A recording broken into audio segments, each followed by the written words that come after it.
नमस्कार। जब से सभ्यता शुरू हुई है इंसान खेती करता आ रहा है। खेती बाड़ी प्राचीन काल से चली आ रही है। कोई जानता भी है कि चावल का एक दाना तैयार होने में कितना समय लगता है? नहीं जानता।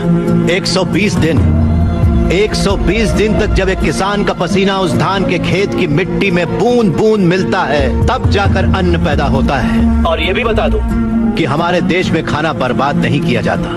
अगर वही देश किसानों को बर्बाद होता देखता रहे तो फिर हम किसके पास जाएंगे? खाना खिलाने वाले से कहा जाता है अन्नदाता सुखी भवतु। ये अन्नदाता है कौन? खाना पकाने वाला या परोसने वाला नहीं है, अन्न उगाने वाला है।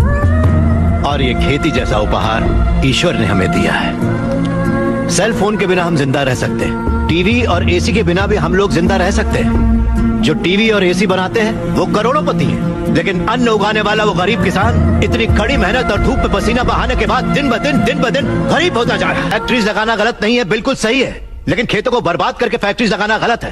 इस देश में कितनी ही बंजर जमीनें हैं, कितनी ही पथरीले जमीनें हैं। क्यों? क्योंकि वहाँ पर पानी नहीं है, इसीलिए खेती करने में इतनी परेशानी उठानी पड़ती है। जरा सोच कर जवाब दीजिए कि किसान पानी लेने कहाँ जाएगा? इस देश में पिछले 10 साल में 1,71,105 से ज्यादा किसान आत्महत्या कर चुके हैं। उसमें से 25,000 से ज्यादा किसान तो इसी इलाके में रहते थे।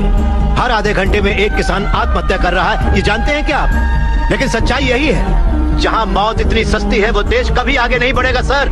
तकरीबन 10 लाख से ज्यादा किसान अपना पेट पालने के लिए गांव छोड़कर शहर में मजदूरी करने आ जाता है। जो हमारे देश की रीढ़ की हड्डी है वो बिल्डिंगों में चौकीदारी करता है। जो किसान हमारा भगवान है, अन्नदाता कहलाता है, वही मंदिरों के सामने भीख मांगता फिर रहा है। बातों पर मत जाइए, जमीन पर आ जाइए।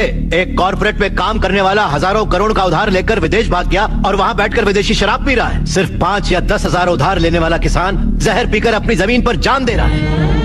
इन कॉर्पोरेट्स की काली करतूतों की वजह से हमारी हरियाली जली जा रही है। खेत सींचने वाली नदियां फैक्ट्री से निकलने वाले गंदे पानी से जहरीली होती जा रही हैं। ये मल्टीनेशनल कंपनीज की मशीनें हमारी खेती वाली जमीन पर कब्जा करके उन्हें खत्म करती जा रही हैं। पर ये दिखाई नहीं देता। किन फैक्ट्रीज की बात कर रहे हैं आप? सारे हेल्दी फूड्स में मिलावट करके ये उसे बर्बाद करते जा रहे हैं। अंडे को शैम्पू में, गाजर को क्रीम में, सोया को साबुन में। 2 रुपए का अंडा 10 रुपए में, 10 रुपए का गाजर 100 रुपए में खरीद रहा है ये कॉर्पोरेट वर्ल्ड। इस रेट पर क्या कोई गरीब खरीद पाएगा? फिर भी ये पैसा किसान या गरीब तक कभी नहीं पहुंच पाता है, क्योंकि बिचौलिए ले जाते हैं। ये बिचौलिया धीरे धीरे और अमीर होता जाता है।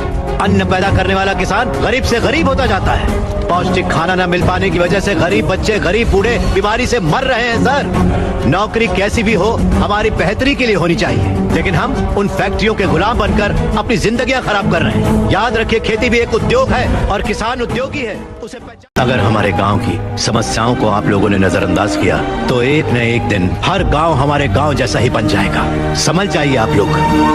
अगर ये मीडिया कोशिश करे तो ये दुनिया हिला के रखते हैं।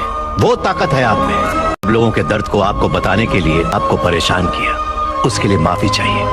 अगर आपको लगे कि ये सही है तो हमें न्याय दिलाने के लिए हम सबकी मदद कीजिए।